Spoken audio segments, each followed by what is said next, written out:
Welcome to Common Sense. Here, we dive deep into history, culture, and society, bringing you detailed analyses of key events, influential figures, and complex systems that shape our world today. Whether it's exploring the life and work of Dr. B.R. Ambedkar or understanding the deeper mechanisms of social structures, our mission is to enlighten, educate, and inspire. Subscribe and join us on this journey of discovery and transformation. Communal deadlock, and a way to solve it. Dr. Ambedkar's approach to solving India's communal deadlock in 1945. Dr. B.R. Ambedkar, in his address Communal Deadlock, and a Way to Solve It, outlines a distinct approach to resolving India's persistent communal conflicts. Delivered in 1945, the address reflects the urgency of the moment as India stood on the precipice of independence, but grappled with deep-seated communal divisions, criticizing existing approaches and highlighting the need for new principles. Ambedkar begins by critiquing the prevailing methods employed to address the communal problem, arguing that they are fundamentally flawed. He asserts that these methods, characterized by a lack of guiding principles and a tendency for appeasement, have only exacerbated the issue. Ambedkar contends that the existing approaches are akin to a jig-saw puzzle, where solutions are haphazardly sought without a coherent framework. He criticizes the prevailing tendency to kowtow to the bully by granting concessions to powerful communities without a fair assessment of their claims. This, he argues, leads to limitless demands and a perpetual cycle of appeasement that fails to address the root causes of the conflict. The absence of agreed-upon principles, he argues, renders public opinion ineffective and reduces discussions on the communal question to mere spectacle. Advocating for a principled approach based on equality and shared power, instead of ad hoc measures, Ambedkar calls for a new approach guided by two fundamental considerations: defining governing principles. He stresses the importance of establishing clear and universally applicable principles to guide the resolution process. These principles, he argues, should provide a framework for evaluating claims and counterclaims, ensuring fairness and consistency. Equal application of principles. Ambedkar emphasizes that these principles must be applied impartially to all parties involved, regardless of their size, influence, or political clout. This commitment to equality and non-discrimination, he believes, is crucial for building trust and fostering a sense of fairness among different communities. Addressing representation in public services. Ambedkar outlines a concrete proposal for addressing communal representation in public services, noting that the principle of proportional representation in government jobs is already accepted. He suggests incorporating this existing administrative practice into a statutory obligation, enshrined in the Government of India Act. This, he believes, would provide much-needed stability and enforceability to a policy already in place. Rethinking the executive branch. Ambedkar proposes a significant restructuring of the executive branch to address communal concerns, broadening the mandate. He argues that the executive should not be solely accountable to the majority party in the legislature. Instead, he proposes a system where the executive derives its mandate from both the majority and minorities, ensuring their voices are heard and their interests considered in the executive branch. Non-parliamentary, executive with fixed term, to ensure stability and reduce vulnerability to political maneuvering. Ambedkar advocates for a non-parliamentary executive, meaning it cannot be removed by a vote of no confidence before the end of the legislature's term.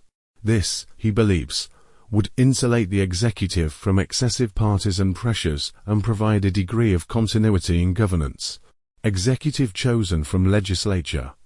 While arguing for a non-parliamentary executive, Ambedkar suggests that its members should be selected from among the elected representatives in the legislature. This mechanism, he believes, would maintain a link between the executive and the legislative body, while mitigating the risks associated with a purely parliamentary system.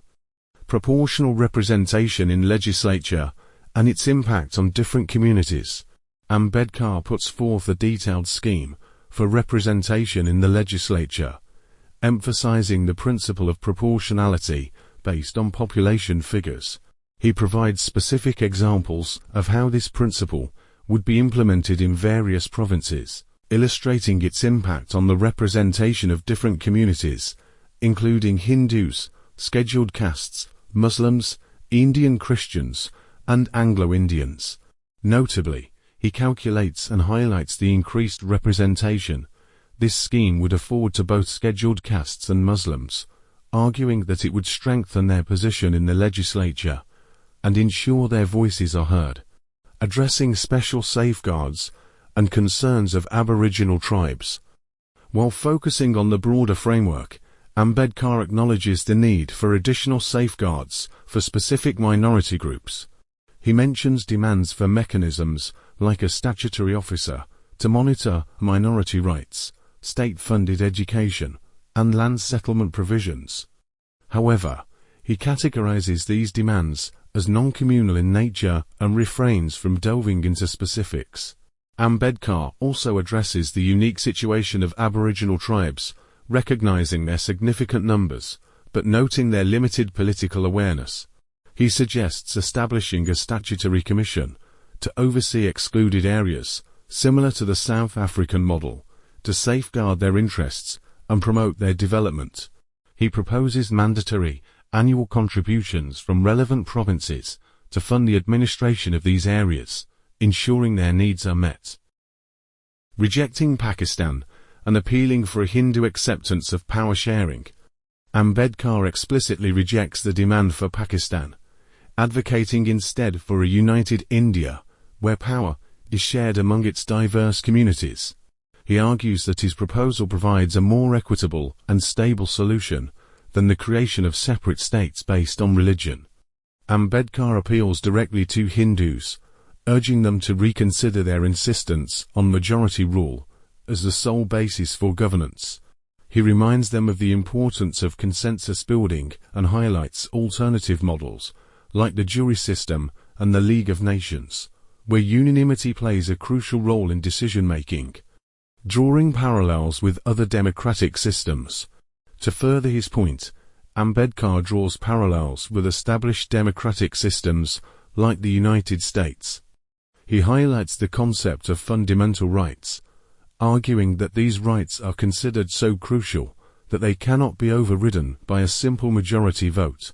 He also cites the amendment procedure of the U.S. Constitution, which requires a supermajority, illustrating that even in robust democracies, certain matters necessitate a higher threshold of agreement than a simple majority.